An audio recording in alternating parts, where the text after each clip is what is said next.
रामायण को पढ़ना चाहिए जरूर। कभी भी कोई भी समस्या आपको उलझन में नहीं डाल सकती है। समस्या का समाधान कहीं ना कहीं रामायण दे देगी। कोई समस्या आपको परेशानी में नहीं ला सकती है। बस परेशानी इसी बात की है कि आप पढ़ते नहीं हो रामायण। क्या नहीं करते हो? रामायण नहीं पढ़ते हो। भगवान राम ने, मैंने उससे कहा, मैंने कहा तू रामायण पढ़ा कर, रामायण पढ़, ये मरने वरने की बात खत्म कर। इतने में उसका पति भी आ गया। बोले महाराज जी क्या कह रही है ये? मैंने कहा मरने की बात कर रही है। तो वो कहने लगा कि ये क्यों मर रही है, मैं ही मरा जाता हूं। अरे हमने कहा ये और बेवकूफी की बातें बोल रहा है। हमने कहा बताओ सही बात क्या है? पत्नी ने कहा बात ये है कि हम झूठ नहीं बोलते। अच्छा फिर? कह ये पति मेरा ये झूठ बोलता है। अब बताइए झूठ बोलना पाप है कि नहीं महाराज जी? हमने कहा झूठ बोलना तो पाप है। तो बोले आप इसको शिक्षा दो कि आज तक झूठ बोलता रहा, अब ना बोले। तो उसने कहा महाराज जी सही बताऊं, धंधा बिजनेस करता हूं तो थोड़ा सा झूठ बोलना पड़ता है। और भाई धंधा बिजनेस करता हूं, हम झूठ क्यों बोले आपसे? सही बात तो यही है कि धंधा बिजनेस करता हूं इसलिए कंडीशन में झूठ बोल देता हूं। कहो तो धंधा चौपट कर दूं, नहीं बोलूंगा झूठ। और हम तो कहते महाराज धंधा जाए भाड़ में, आप ही के साथ चित्रकूट चल रहे हैं, या ये चलावे धंधा। जब ये धंधा चलाएगी तो इसे पता लग जाएगा कि झूठ बोलना पड़ता है कि नहीं बोलना पड़ता है। तो किसी कारण को लेकर के झूठ बोलते हैं, लेकिन ये टेंशन करती है। मैंने कहा ऐसा है, वैसे झूठ बोलना पाप है, लेकिन विशेष ही कोई परिस्थिति आ जाए तो झूठ थोड़ा सा बोल लो, लेकिन इसके लिए तुम्हें प्रायश्चित करना पड़ेगा फिर। लेकिन झूठ बोलने का अभ्यास मत बनाओ, नहीं प्रायश्चित करो फिर झूठ बोलो, फिर प्रायश्चित फिर झूठ बोलो। हमने कहा ये गलत बात है, झूठ बोलना वैसे पाप है। कोशिश ये करो कि हम झूठ बोले ना, और कोई विशेष परिस्थिति आ जाए तो अलग बात है, लेकिन हमें झूठ बोलने का अभ्यास नहीं डालना चाहिए। कहे ठीक है महाराज, वैसे तो हम अब धंधा ही चेंज कर रहे हैं और ऐसा धंधा करेंगे जिसमें झूठ नहीं बोलेंगे। पत्नी बोली मान लीजिए बोले तो, फिर भी बोले तो? उसने कहा तो स्वामी जी के चरणों को पकड़ के कह रहा हूं कि जिस दिन झूठ बोलूंगा उसी दिन प्राण छोड़ दूंगा। लेकिन तू अगर झूठ बोली तो? कहा मैं तो बोलती नहीं हूं। अरे तू बोलती कैसे नहीं है झूठ, बतावे? हाँ अभी मायके गई थी तू, मेरे सामने कह रहा हूं, मायके गई थी। हाँ 2 तोला की झुमकी बना के लाई।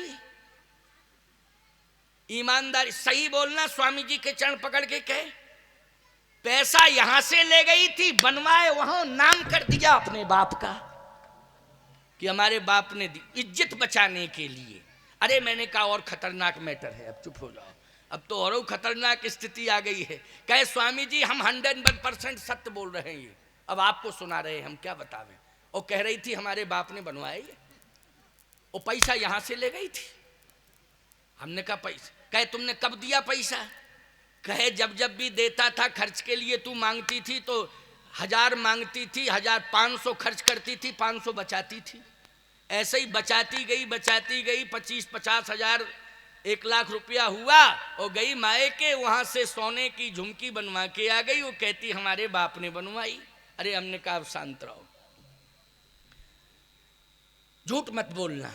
पत्नी बोली महाराज जी मैं बोलती नहीं हूं, लेकिन मैं भी नहीं बोलूंगी। उसने कहा बोली तो? कहा अगर मैं जिस दिन झूठ बोलूं तो आपके चरणों की सौगंध खा के कह रही हूं उसी दिन विधवा हो जाऊं। बात समझ में आ गई? आ गई समझ में। मरना तुम्ही को पड़ेगा, सीधी सी बात। लेकिन मैं एक बात कहता हूं, पति पत्नी एक सिक्के के 2 पहलू होते हैं। बोलो होते हैं कि नहीं? अगर एक पहलू में खोट आ जाएगा तो सिक्का चल नहीं सकता। वो बोलो भाई चल नहीं सकता। अगर पति के अंदर कमियां आ गई हैं तो उसका खामियाजा पत्नी को भुगतना पड़ता है, अपमान सहना पड़ता है। यदि पत्नी के अंदर किसी भी प्रकार की कहीं कोई वाणी व्यवहार में भूल चूक हो जाती है तो समाज के लोग फिर ताना बाना बुनते हैं उसके पति पर कि तुम्हारी पत्नी का बातचीत का तरीका ठीक नहीं है, हम तुम्हारे परिवार से संतुष्ट नहीं है, तुम्हारी पत्नी की बातचीत करने का तरीका ठीक नहीं है। तो बोलो भाई, खोट आ गई कि नहीं आ गई? परिवार में आई खोट कि नहीं आई? इसलिए मैं कहता हूं पति पत्नी दोनों को प्रेम से रहना चाहिए और इस तरह से खरी जिंदगी जीना चाहिए कि समाज में कहीं भी चाहे पत्नी पहुंच जाए चाहे पति पहुंच जाए उसका सम्मान होना चाहिए। अगर सम्मान की जिंदगी दोनों की हो जाए तो फिर कहना ही क्या है। बोलो, उस घर में राम राज्य माना जाएगा कि नहीं माना जाएगा? छोटी छोटी बातों पर विवाद करने की आवश्यकता नहीं है। पति को भी वाणी का संतुलन बनाना चाहिए, पत्नी को भी वाणी का संतुलन बनाना चाहिए। इस प्रसंग में लोग अर्थ करने लगते हैं कि कैकेयी की वाणी का संतुलन बिगड़ गया है। क्यों अर्थ करते हैं कि नहीं? किसकी वाणी का संतुलन बिगड़ा? कैकेयी की वाणी का संतुलन बिगड़ा। और ऐसा संतुलन बिगड़ा कि जिसके कारण महाराज दशरथ को मरना पड़ा। लेकिन सही बताओ, इतनी बड़ी घटना घटने के बाद सूर्यवंश का कुछ बिगड़ा? बताओ, बिगड़ा क्या? आप ही बताइए, बिगड़ा हो? हर प्राणी ये चाहता है कि रहने के मेरा जन्म हो तो अयोध्या में हो, अयोध्या में भी हो तो सूर्यवंश में हमारा जन्म होना चाहिए, रघुवंश में हमारा जन्म होना चाहिए, इक्ष्वाकु वंश में हमारा जन्म होना चाहिए। बोलो, सभी चाह रहे कि नहीं आज तक की तारीख में कि जन्म हो अयोध्या में हो जाए? वो अयोध्या में भी इक्ष्वाकु वंश, सूर्यवंश, रघुवंश एक ही वंश है, सब इस वंश में होना चाहिए। क्यों? बात यह है प्यारे कि कैकेयी जी ने महाराज दशरथ को लग जरूर रहा है, लेकिन कैकेयी जी मांग क्या रही हैं? मांग यही रही है कि सुनहूं प्राण प्रिय अरे भावत जी का ओ देहु एक बर भर तह टीका दूसर बर मांगहूं कर जोरी। अच्छा बोलो, मांग रही हैं तो किन शब्दों में मांग रही हैं? रामायण की चौपाइयां पढ़ो, ये इनमें शब्द किसी गलत शब्द का प्रयोग हो रहा है? हमारी समझ में तो नहीं हो रहा है। कहां हो रहा है? हाथ जोड़ रही हैं, सुनहु प्राण प्रिय भावत जी का। कितना बढ़िया संबोधन। अच्छा, ये कौशल्या जी बोल रही कि कैकेयी? कैकेयी बोल रही है। सुनहु प्राण प्रिय अरे भावत जी का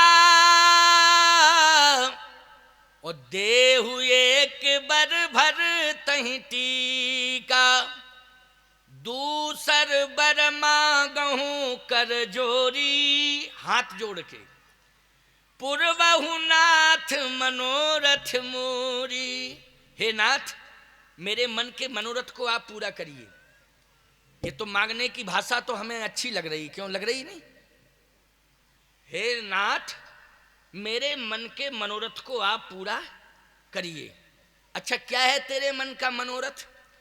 तापस वेश विशेष उदासी और 14 बरस राम बन वासी।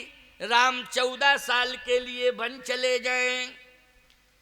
मैं एक बात पूछ रहा हूं और आप समझ जाएंगे और कुछ लोग तो समझ ही जाएंगे। भाई 14 बरस राम वनवासी, 14 साल के लिए राम वन चले जाएं, 14 साल के लिए, 10 साल के लिए क्यों नहीं? 11 साल के लिए क्यों नहीं? 14 साल के लिए क्यों? 21 साल के लिए क्यों नहीं? 14 साल के लिए। विद्वानों का मत है कि रावण की आयु ही शेष आयु मात्र 14 वर्ष की रह गई थी। ये विद्वानों का मत है। देखो भाई, विद्वानों ने मत निकाला होगा, ऐसा थोड़ी नाना पुराण निगमागम सम्मतम, नाना पुराणों से रामचरितमानस की रचना हुई है। बोलो किससे हुई है?